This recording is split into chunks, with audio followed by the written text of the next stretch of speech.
Hi, you're face to face with Shell, and I hope everyone's doing okay out there today. I'm going to touch on a subject that I've spoken about before. When I first got my MS diagnosis, there was someone that messaged me who also had MS, not the same as myself, but basically she sent me a message and I think she was giving me her whole medical history, not just what had happened with her MS, but everything else that she had. And I had told her that, you really have to watch what you're saying to people because it can scare. And it did at first. I was really quite shocked at everything that I was reading. And the person took it. I mean, as I said, I've spoken about this before and she apologised. And I said, look, it's not an apology I want. I just want you to be mindful of the things that you're sharing, especially to someone who's just been recently diagnosed. And clearly her diagnosis is different from mine and her symptoms and her journey will be completely different from mine. So anyway, on the back of that, there's somewhere I go, and I'll speak about this in future videos to help my symptoms of MS. Now, people that go, it's not all MS sufferers. There's all different conditions. But there's one person there that does have MS. Again, not the same as me. But they continually want to... I don't know what they're trying to do. But they're one of these people that has everything. If you've had it, they've had it 10 times worse. And they seem to revel in being not well or revel in the fact that they've had all these conditions. And anytime they're speaking about MS, they'll look at me and go, and that's an MS symptom and you'll get it or you might get it. I'm like, no, I'm not even going to let that enter my head. I'm dealing with what I have just now, not what I may or may not get in the future, because no one knows. And I'm certainly not going to take on board what you're saying, because I'm not even going to let that enter my head or think about it, because I think if you let these thoughts into your head, the power of your mind and the power of thought is very powerful, and these things can manifest. So I'm only allowing positive thoughts and only dealing with what I have at the moment, not what may or may not happen in the future. And because we're in a group, I don't want to be the one that speaks out all the time, but I have been giving her answers, and through doing so I've been learning that there's other people feeling the same but not really speaking up. And I have given her answers, as I've said in the past, even that things are not to do with my MS. They're quite an overbearing person. But because it's a small group, you're trying to keep the peace and you're trying to keep the dynamics flowing.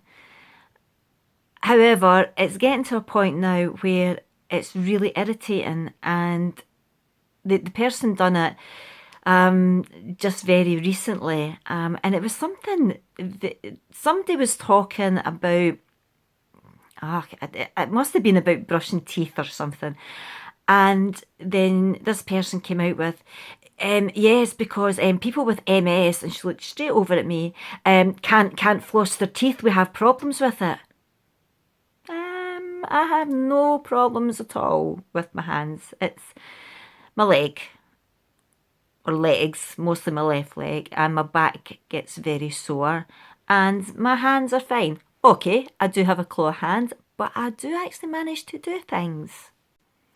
And the thing is, if I have any difficulties with my hands, it's because of my burn injury, not because of the MS.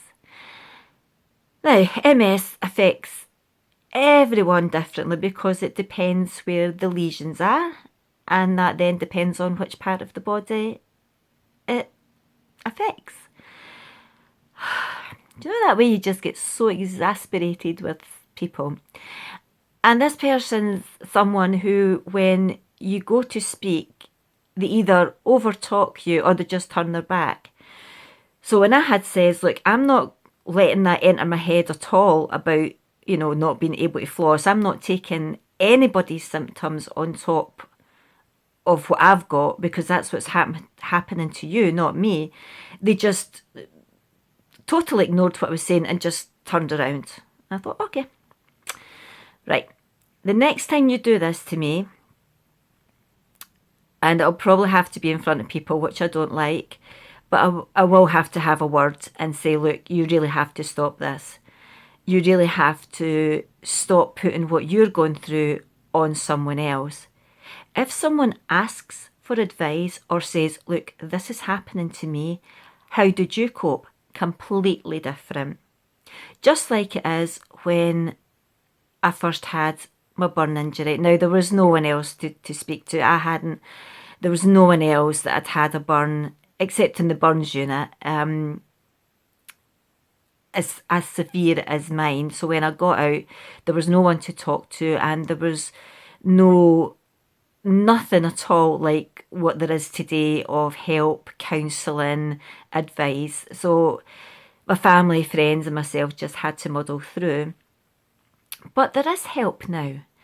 And if you need help, you seek that help out. And I'll leave a link in the description to a page on my website that will give you survivor forums, and you'll find lots of help and advice there. So do reach out.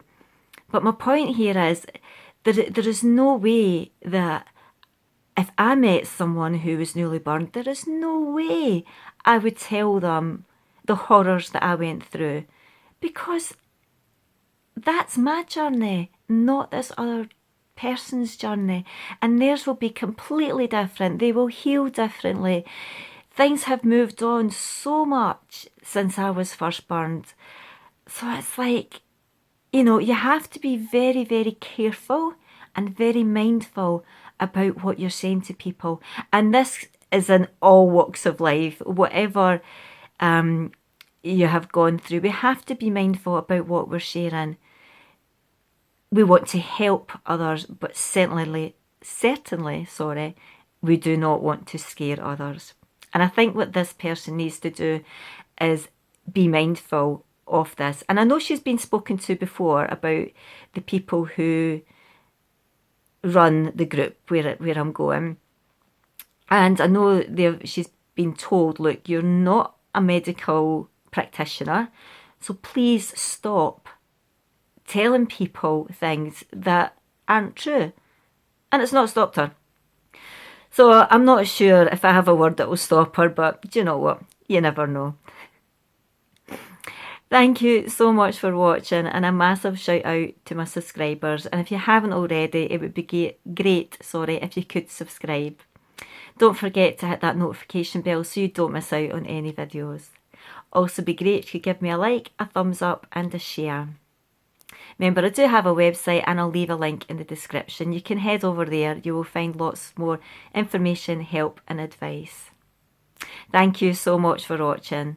Stay safe, stay strong, and we'll chat soon. Bye.